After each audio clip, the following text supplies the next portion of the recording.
Hello दोस्तों, आप सभी का स्वागत है आपके अपने YouTube चैनल मिशन राजस्थान में। जैसा कि आपको पता है, इस चैनल पर फोनेटिक्स की वीडियो लेक्चर सीरीज़ चल रही हैं। उसी सीरीज़ में आज का वीडियो आपके सामने है। आज की वीडियो में मैंने डिफरेंट टाइप्स के प्रीवियस ईयर क्वेश्चंस को यहाँ पे नोट डाउन किया है, जिससे आपको ये आइडिया हो जाएगा कि एग्ज़ाम में क्वेश्चन किस किस तरह से पूछा जा सकता है। बिना समय गवाए आज का हम पहला क्वेश्चन देखते हैं। बेंच, ये आया है सेकंड ग्रेड में। बाद वाले क्वेश्चंस के ऊपर मैंने ईयर नहीं लिखा है, जबकि ये है सारे रीड के प्रीवियस ईयर क्वेश्चंस हैं। बेंच, हमें ये बताना है इसका एंड साउंड क्या है, इसको मार्क करना। क्वेश्चन आया था, CH को उन्होंने अंडरलाइन किया हुआ था और हमें बताना था इसका साउंड क्या है। तो CH से क्या बन रहा है? च बन रहा है। हमें यहाँ पे च बताना है। कितना इजी क्वेश्चन है, जो हमारी इस सीरीज़ की पहली वीडियो थी जिसमें हमने फोनेटिक सिंबल डिस्कस किए थे। अगर वो लेक्चर आपने अच्छे से देखा है तो ये क्वेश्चन आपके लिए बहुत इजी है। च, तो च का फोनेटिक सिंबल होता है ए वाला। ये श का होता है और ऐसा कोई सिंबल होता ही नहीं है और ऐसा कोई सिंबल होता ही नहीं है। ये सिंबल होता है जय का और ये सिंबल होता है च का।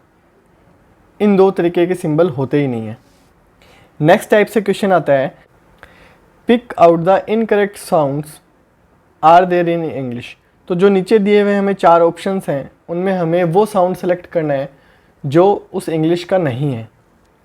तो पूल, टूल, फूल और फुट। हमें अब ये देखना है कि किसका फोनेटिक ट्रांसक्रिप्शन गलत है। मैं पहला अगर देखता हूँ तो पूल, ये जो है सिंबल, ये इस तरीके का बना हुआ है।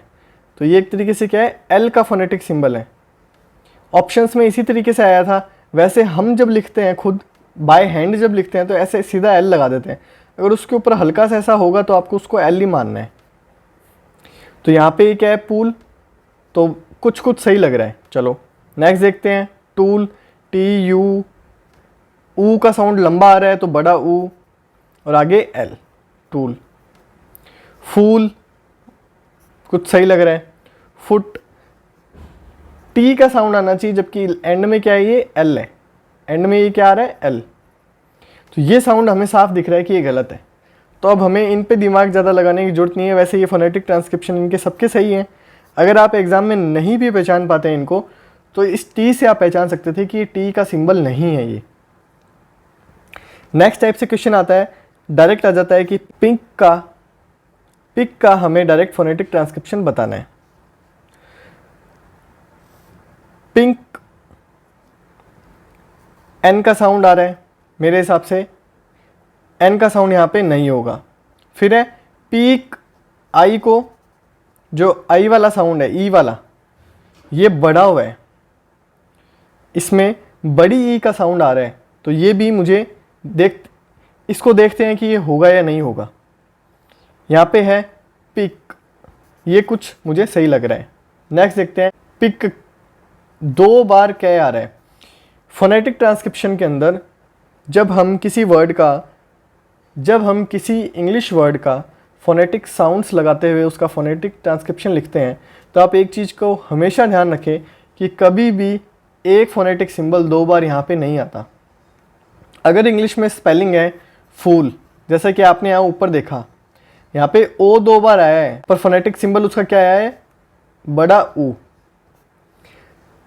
तो ये इस बात की आप गांठ बांध लें कि फोनेटिक्स के अंदर कभी भी एक फोनेटिक सिंबल कभी भी 2 बार नहीं लिखा जाता। तो ये तो वैसे ही गलत हो गया। अब आता है बी और सी में से। तो इन दोनों में से सही कौन सा होगा? ये वाला, क्योंकि ई का साउंड बड़ा नहीं आएगा, ई छोटा ही आएगा। तो साउंड क्या बनेगा? पिक। नेक्स्ट है, the first sound in the word ship is. अब शिप वर्ड के अंदर हमें फर्स्ट साउंड बताना है। तो ये है श का सिंबल, ये किसका है? SH। ऐसा कोई सिंबल नहीं होता, ऐसा भी नहीं होता, ऐसा भी नहीं होता। सिंबल ऑथेंटिक देखा जाए तो बस यही होता है, इस टाइप का कोई सिंबल नहीं होते। ये स होता है, स और H से है, सह, सी एच का तो होता ही नहीं सिंबल, और ये टी एफ का भी सिंबल नहीं होता।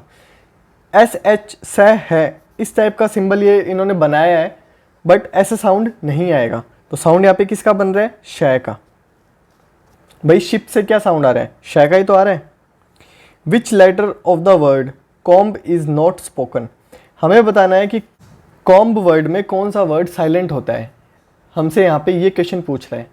तो आप अभी मैंने भी इसका क्या प्रोनाउंसिएशन किया है? कॉम्ब, पर एक्चुअल में बी साउंड, जो बी वाला साउंड है वो साइलेंट रहता है, इसको बोला गया जाता है कॉम, सिर्फ कॉम बोला जाता है। तो सी का प्रोनाउंसिएशन हो रहा है, इसका भी हो रहा है, इसका भी हो रहा है, पर इसका नहीं हो रहा। तो हमारा आंसर क्या है? ये हमसे क्या पूछ रहे हैं? नहीं होता। तो नहीं होता वो किसका है? बी का साउंड हम नहीं बोलते, तो इसका आंसर हो जाएगा बी। नेक्स्ट टाइप है which one of the following word ends in a different sound.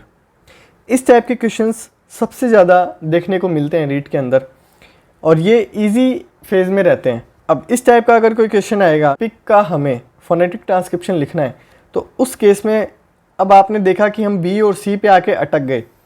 अगर हमें एक्यूरेट, हमने ज़्यादा प्रैक्टिस नहीं की, तो हम नहीं बता सकते कि सही इसका फोनेटिक ट्रांसक्रिप्शन क्या होगा।